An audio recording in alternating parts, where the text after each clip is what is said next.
You're listening to China Plus Radio, connecting you with China and the world.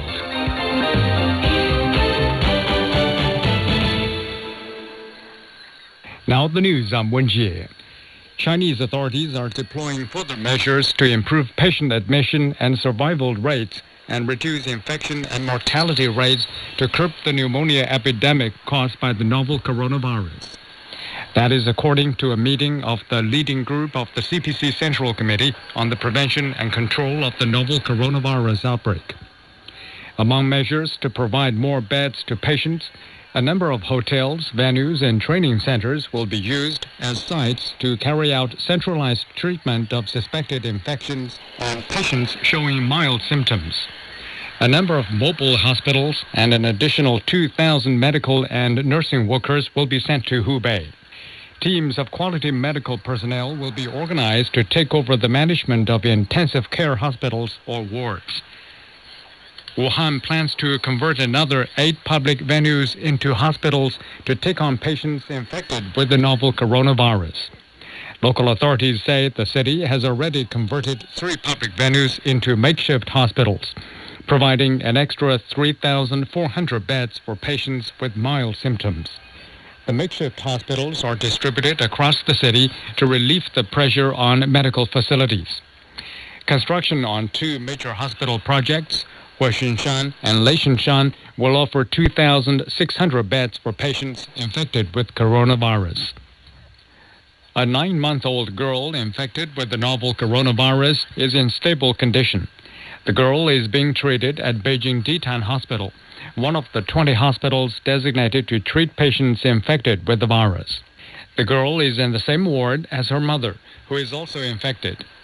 The girl and her family traveled from Wuhan to Beijing last month and showed symptoms later.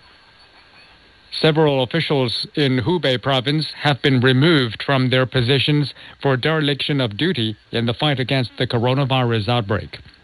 The deputy director of the Hubei branch of the Red Cross Society of China was dismissed after the charity came under fire over receiving and handling of donations.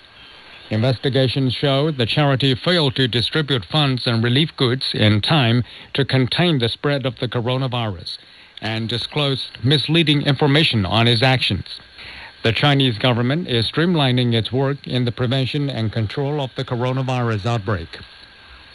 A Chinese mainland spokesperson has slammed Taiwan's Democratic Progressive Party for banking on foreign forces to build itself up. The remarks come after a recent trip to the United States made by a DPP member. The spokesperson says China opposes any form of official visits between Taiwan and countries that have established diplomatic ties with China, and urges the U.S. to adhere to the One China principle and the 3 China-U.S. joint communiques. Chinese technology firm Huawei says it will set up 5G manufacturing bases in Europe. Company officials say Huawei already has candidate places in mind, while declining to name them. Huawei has just marked 2 decades of operation in Europe.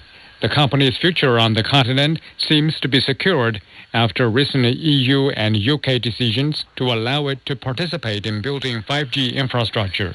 The decisions were made against intense lobbying and threats from the US, aiming to ban Chinese technology suppliers, particularly Huawei.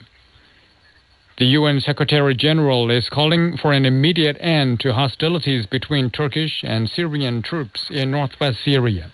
Antonio Guterres made the remarks after the 2 forces traded fire in the Idlib region on the Turkish border, which reportedly left dozens dead. That, of course, is a change in the nature of conflict that is extremely worrying.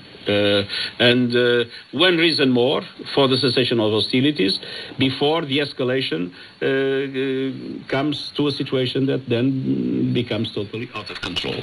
Guterres also calls for conditions for humanitarian aid to be distributed since hundreds of thousands of people are already displaced. The clash began with Syrian government shelling Turkish positions in Idlib after a Turkish military convoy of over 200 vehicles entered northwest Syria. Turkey responded with retaliatory operations, hitting 54 targets in the region. That's the news. I'm Wen Jie.